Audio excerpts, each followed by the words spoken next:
Hozir bitta podkast ko'rdimda, farzand tarbiyasi haqida bitta katta maslahat o'zim uchun oldim va sizlar bilan bo'lishim keldi qizlar. Qaysi ota-onalar syurpriz bo'ldi, keyin yila antik ketamiz. Syurpriz keyin yila mamit ketamiz. Mana senga syurpriz iPhone olib keldim degan narsalar bor-ku, qizlar bu nasamdil noto'g'ri ekan.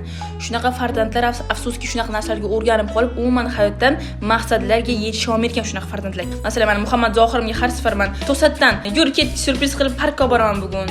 Yurlar ketdik, hozir men sizlarga iPhone beraman deb, ya'ni to'satdan hamma syurprizlarni qiladigan bo'lsak, afsuski farzandlarimizga bu yaxshi ta'sir qilmayotgan. Yo, naborot to'satdan bo'lsa xursand bo'ladi deyishlar mumkin, bu to'g'ri, lekin men ham shunaqa deb o'yladim, lekin psixolog aytibdilarki, что yo'q. Naborot farzandingiz kelajakda maqsadlariga disiplina bilan, tartib bilan yetishni xohlasangiz, unaqa qilmang deyapti-da. Masalan, iPhone bermoqchimisiz? Aytingda va yig'iluding.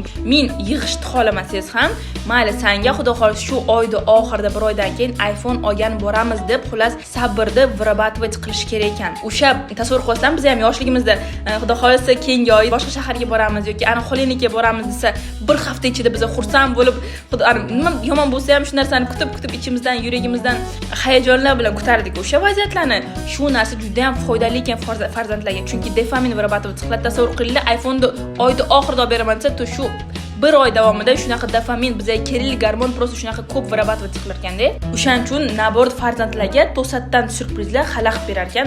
Naborot etib, xudo xolasa burger yegim kelyaptimi? Bo'ldi, burger olamiz, faqatgina shu bitta ovqat yeb bo'lgandan keyin burger olamiz. Ya'ni sabablar bo'lsin, sabablar qilinsin, nimadirga erishish uchun. Dangasa bo'lmaydi, maqsadga erishish uchun sabr yetadi.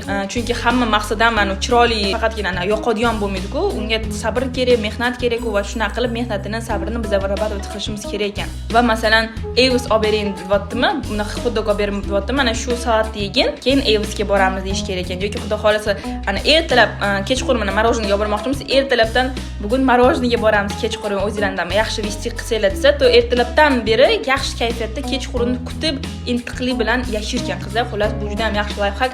O'zimga juda ham katta insight oldim. Xudo xolasa men ham farzandlarimni endi shunaqa qilib tarbiyalayman, chunki men ularning uspешный bo'lishini xohlayman.